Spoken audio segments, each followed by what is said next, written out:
450 साल जिस जगह पर मस्जिद थी, जहां पर मुसलमानों ने नमाजें पढ़ी 22 दिसंबर 1949 तक, तो आज का दिन सेकुलरिज्म की शिकस्त का दिन है। हिंदुत्व की कामयाबी के लिए आज का दिन याद रखा जाएगा। नरेंद्र मोदी आज भूमि पूजन में जाकर जो उन्होंने वहां पर वो जो चांदी का पत्थर रखा, उन्होंने एक हिंदू राष्ट्र की बुनियाद आज वहां पर डाली। प्रधानमंत्री नरेंद्र मोदी, असदुद्दीन ओवैसी भी बड़ा इमोशनल है। सुप्रीम कोर्ट को झूठ बोलकर बीजेपी और संघ परिवार के लोगों ने 6 दिसंबर 1992 को बाबरी मस्जिद को शहीद किया। मैं इसलिए भी इमोशनल हूं प्रधानमंत्री जी, क्योंकि जिस जगह पर आपने भूमि पूजन में हिस्सा लेकर हिंदू राष्ट्र की बुनियाद का आगाज किया, उसके अतराफ, तीनों अतराफ मुसलमानों का कब्रिस्तान था। आपको आपका मजहब मुबारक, आपको गुलवालकर की आइडियोलॉजी मुबारक, मगर आप देश के प्रधानमंत्री हैं। आपको ये बात समझने की जरूरत है कि देश का सिंबल ना कोई मंदिर हो सकता है, ना कोई मस्जिद हो सकती है। प्रधानमंत्री ने अपनी स्पीच में 15 अगस्त जो हमारे लिए इंडिपेंडेंस डे है, यौम आजादी है, आज 5 अगस्त को प्रधानमंत्री वजीर आजम ने इसको 15 अगस्त से मिला दिया। के चाहने वाले, उनके मानने वाले, उनको आज आजादी मिली, किसको शिकस्त दी प्रधानमंत्री, आपने बताइए। आप तमाम का बेहद शुक्रिया कि आप लोग अपना कीमती वक्त निकाल कर आज इस प्रेस कॉन्फ्रेंस में शिरकत करने के लिए आए। मैं आज जो वजीर आजम, प्राइम मिनिस्टर, प्रधानमंत्री ने अयोध्या में आज जो भूमि पूजन में शिरकत की, उसके बारे में अपनी पार्टी की जानिब से इस पर तबसरा करना चाहता हूं। मैं शुरू से इस बात को कह रहा था कि वजीर आजम को, प्रधानमंत्री को आज के इस भूमि पूजन के फंक्शन में शिरकत नहीं करना चाहिए था, नहीं अटेंड करना चाहिए था। और मैं हमेशा से कहता हूं, आज भी कह रहा हूं, इसलिए कि प्रधानमंत्री, वजीर आजम किसी एक मखसूस या खास मजहब के वो प्रधानमंत्री नहीं है। जो नरेंद्र मोदी की सरकार है, उसका कोई मजहब नहीं है। भारत, इंडिया का कोई मजहब नहीं है।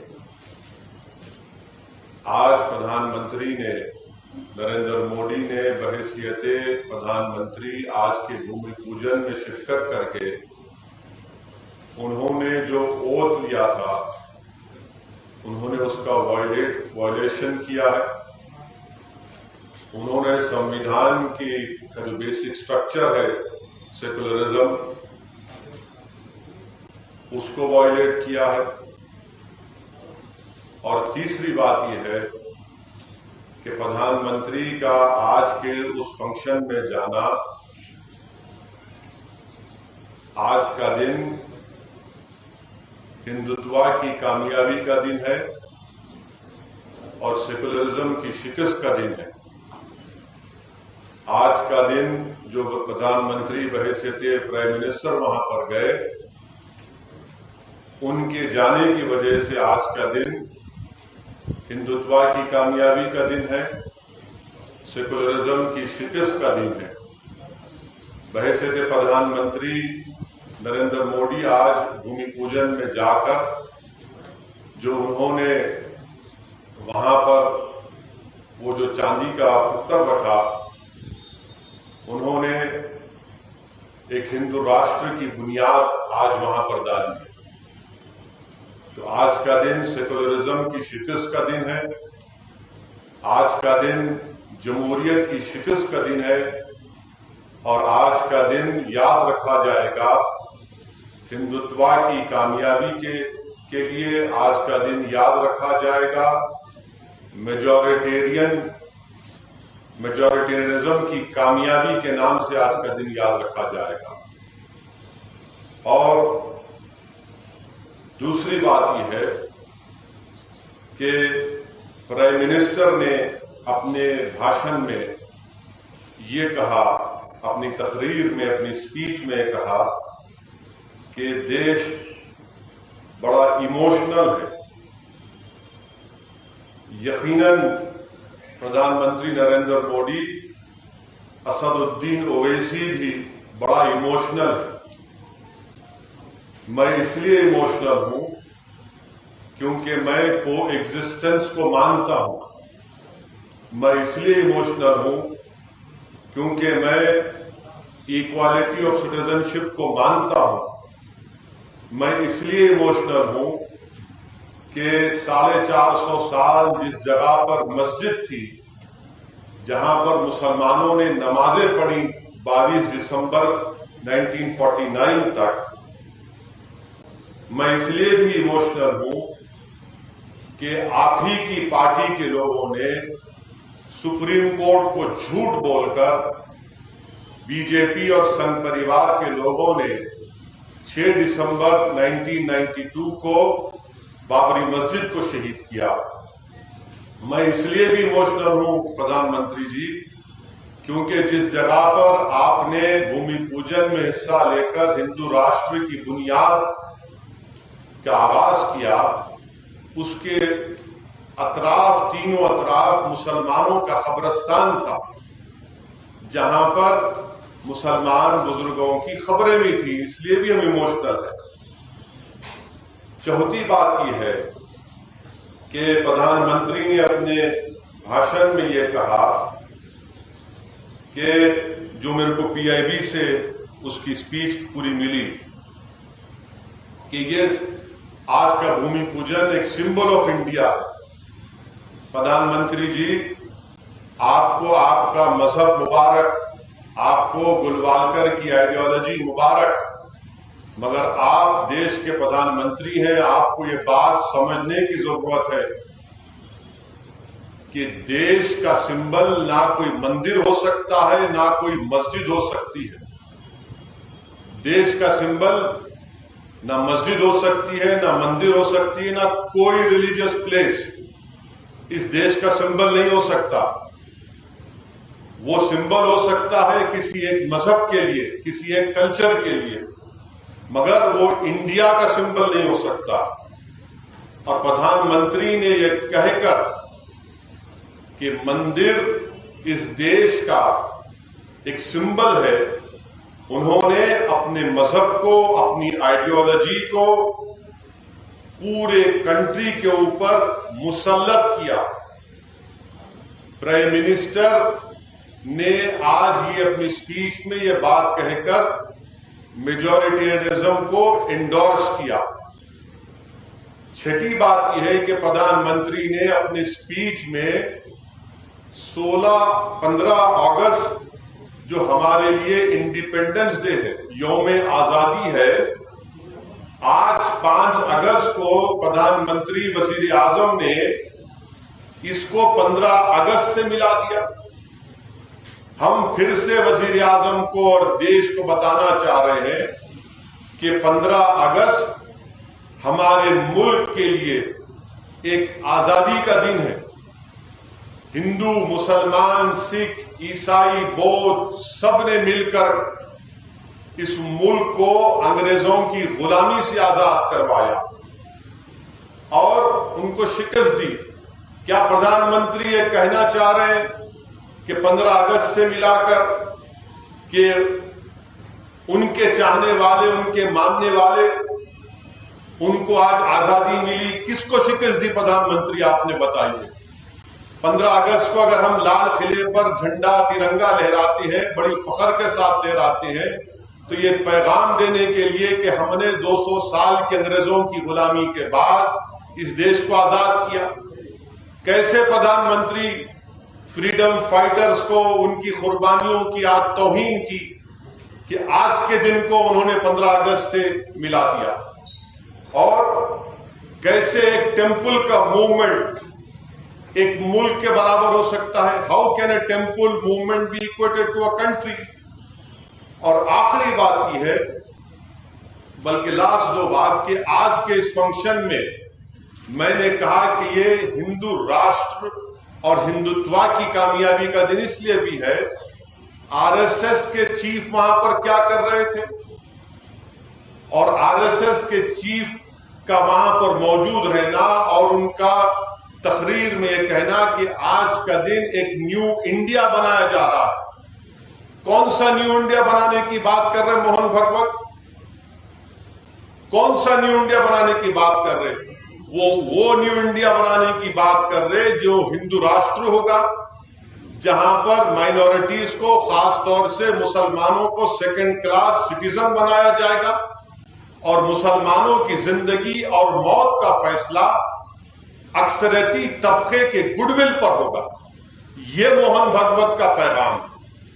और आखिरी बात यह है कि आज का दिन इन सेकुलर, नाम निहाद सेकुलर पार्टीज के लिए भी, उनके लिए, उनके तमाम secular, so called secular parties और खास तौर से कांग्रेस पार्टी, इन्होंने एक आइडेंटिकल एक बयान दिया।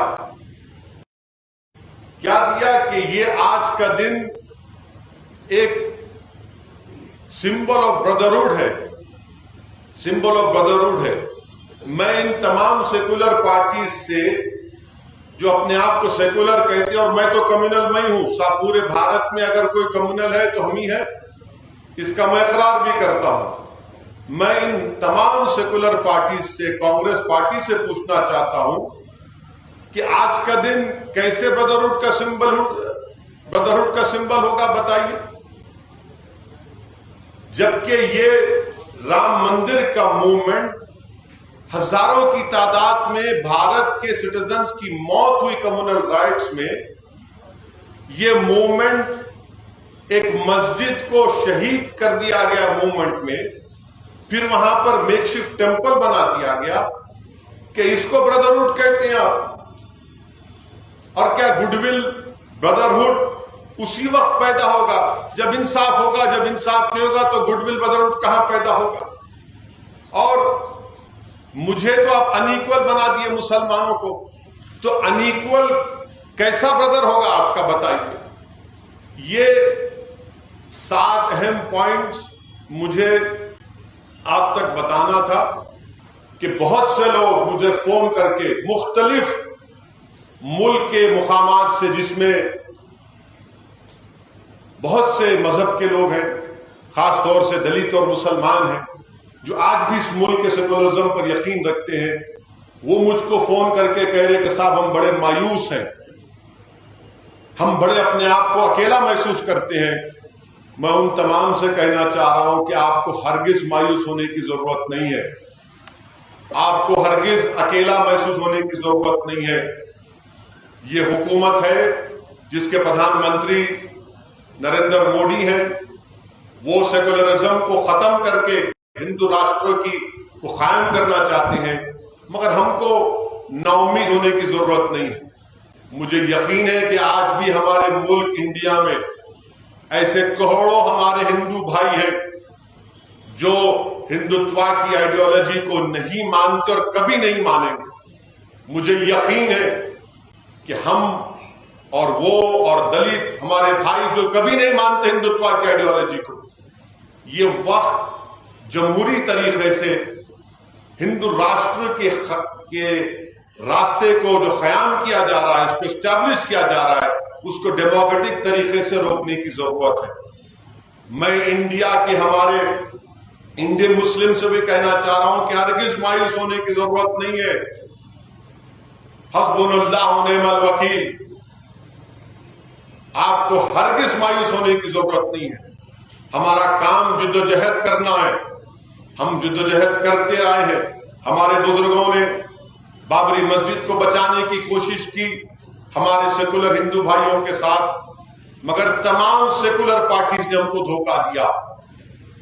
आज भी हमको कोशिश करना है। मैं आपसे यह कहना चाह रहा हूं कि इंसानियत की तारीख गवाह है कि जब कभी भी नमरूद आया, जब कभी भी फिरौन आया और जब कभी भी यजीद आया, तो अल्लाह ने हुसैन को पैदा किया, अल्लाह ने मूसा को पैदा किया, अल्लाह ने इब्राहिम को पैदा किया। हमारा काम इंसाफ के लिए लड़ना है। ये बाबरी मस्जिद की लड़ाई इंसाफ की लड़ाई है, ये कोई मुसलमानों की लड़ाई नहीं है। ये भारत के संविधान को बचाने की लड़ाई है, ये भारत इंडिया की रूह को जमाने की लड़ाई है। और ये जद्दोजहद हमको जारी रखना पड़ेगा। और ये एक्सपोज हो चुके हैं, देखिए इन्हीं सेकुलर नाम निहाद सेकुलर पार्टीज की वजह से आज मुसलमानों में इस तरह की एक एप्रीहेंशन, इस तरह की सोच पैदा हो रही है। मगर मैं उन तमाम भारत के, इंडिया के हमवतनों से कहना चाह रहा हूं कि हमको मायूस होने की जरूरत नहीं है। आप अपने आप को अकेला हरगिज महसूस मत करिए, बल्कि हिम्मत और हौसले के साथ हमको जद्दोजहद करना है। आज ये खत्म नहीं होगा, ये जद्दोजहद जारी रहेगी।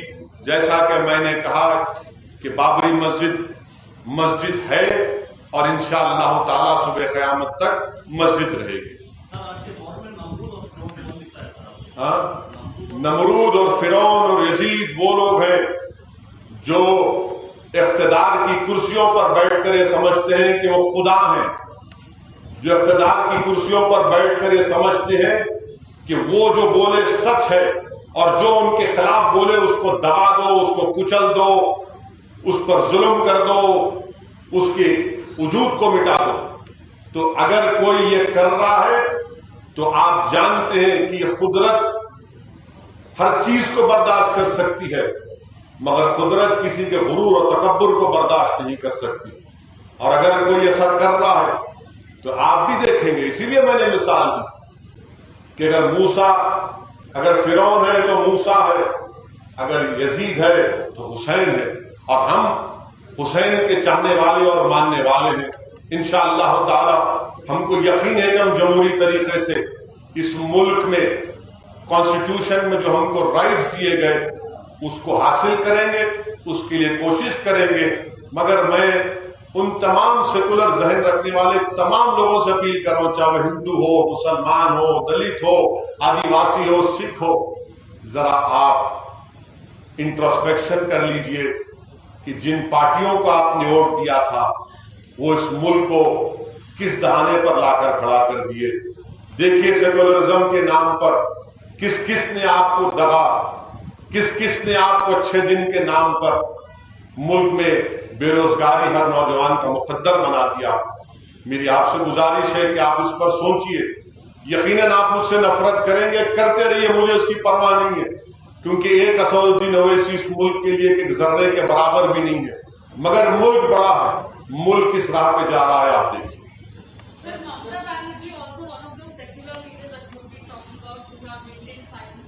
Yes, everyone has maintained a radio silence. Everyone has maintained a radio silence. Why? Because they are worried about they will not get that particular section of society over. That is why this is a deliberate silence. This is a deliberate silence. If not today, when will you raise your voice? Please tell me. When will you raise your voice? If not today. This is the time to raise your voice, to protect the secularism, the basic ethos of this country. By your silence, you are acquiescing, you are supporting the Hindutva ideology. Sir, top 3 names जिसका Teflon हो गया है ये हाँ, top 3 leaders जिनका अभी Teflon हो गया है पूरों का इस हम्माम में सब दंगे। Any top 3 names? नहीं, इस हम्माम में सब दंगे। आप 3 कई को बोल रहे, मैं तो पूरों को बोल रहा हूँ, सबका जुड़ गया। टेफ्लॉन तो बहुत ही सॉफ्ट वर्ड बोल रहे, मैं तो बोल रहा हम्माम में सब नंगे हैं। और इंग्लिश की कहावत है ना, the emperor has no clothes. आज नरेंद्र मोदी वहां पर गए, एक कॉन्करर के रूप में गए हैं। ठीक है, टिक टाक नहीं होगा भाई। मसाजिद की शहादत के बाद बहुत सारी बातें सोशल मीडिया और अखबार में भी हो रही है, मंत्री को टारगेट किया जा रहा है। देखिए ऐसा है ना मेरे भाई, देखिए मेरे भाई, मेरे सुनिए मेरी बात को आप। जब CAA NPR NRC का चल रहा था, आप यही बात कर रहे थे, मजलिस के बारे में करे थे ना, आप यहीं पे करे थे। क्या हुआ वो, क्या हुआ बोलो? टाइम हुआ ना, CM के पास गए, असेंबली में रेजोल्यूशन पास हुआ। मैं इनको बोलना चाह रहा हूं भाई साहब, आप हमारी मुखालिफत करना है करो, मगर हर चीज पे ले जाके दूल्हे भाई को बिठा देना, ये तो अच्छी बात नहीं है ना। मैं चीफ मिनिस्टर हूं क्या? मगर हम सुनिए सुनिए, आप देखिए, आप बहस करना चाह रहे हैं, आ जाओ कुर्सी, लाइव टेलीकास्ट कर लेंगे। नहीं सुनो, ठहरो ठहरो ठहरो, जितारे तब बेचैनी कहीं को हो रही, जरा पूरा तो ठहरो, जरा पानी पिलाओ जी। देखिए जो कोई बोल रहे हैं वो मजलिस की मुखालिफत में बोल रहे हैं, उनका इख्तियार है, बोलते रहो बोलते रहो, मेरे को फिक्र नहीं, मगर काम तो हम ही करेंगे जमीन पे इंशाअल्लाह, और अल्लाह ने चाहा तो यकीनन हमको कामयाबी मिलेगी। और कुछ है भाई? हमारे कृष्णा का चपंडी, आशीष, हाँ नहीं लाइव, अरे टाइम्स नाउ वाले आप खामोश बैठे, बोलो भाई। मैं टिकटॉक ने जाने का, अगर ये क्वेश्चन आप जवाब दे देंगे तो कंटेंट ऑफ कोर्ट नहीं समझते कैसा रहा? अच्छा करे आप बात करके, I am really thankful to, मैं भूल गया। देखो आप लोग सवाल करें तो दिमाग में आती बात। बाबरी मस्जिद का जो डिमोलिशन हुआ ना, यही संघ परिवार जाकर सुप्रीम कोर्ट से परमिशन लिए थे और सुप्रीम कोर्ट उनको परमिशन दिया। अगर परमिशन नहीं देता सुप्रीम कोर्ट तो शायद 6 दिसंबर को शहीद नहीं होते। वो कंटेम्प्ट पिटीशन अब तक हियर नहीं हुआ मेरे भाई। आप बिलीव कर सकते हैं कि सुप्रीम कोर्ट में कंटेम्प्ट पिटीशन अभी पेंडिंग है बाबरी मस्जिद के डिमोलिशन का। That is not yet heard. I pray and hope that the Honorable Supreme Court will hear this contempt petition also. और मैं सुप्रीम कोर्ट का कोई कंटेम्प्ट नहीं कर रहा हूं, मैं तो कह रहा हूं ना कि सुप्रीम कोर्ट आखिरी कोर्ट है हमारा, आखिरी एपेक्स कोर्ट है, फैसला उनका फाइनल है। सुप्रीम कोर्ट के फैसले से हम डिफर कर रहे हैं और डिफर करना कोई गुनाह नहीं है मेरे भाई। इसीलिए जस्टिस JS वर्मा ने, जो सुप्रीम कोर्ट के बहुत बड़े लीगल ल्यूमिनरी थे, जस्टिस JS वर्मा ने क्या कहा, supreme court is supreme but not infallible. JS Verma ने बात कही थी वो, मैं कोई नहीं कह रहा, मैं तो आपको फैक्ट्स बता रहा हूं, फैक्ट्स बता रहा हूं। लेकिन आप ही बोले थे कि सुप्रीम कोर्ट का जो भी फैसला, हाँ बिल्कुल बिल्कुल, whatever suits you, no no no no no no Prasad साहब, supreme court decision is final, who say it's not final? then why do you say it's not infallible? Supreme Court is Because JS Verma said it. And who's JS Verma, who knows more law than you, who happens to be Chief Justice? And you know JS Verma also.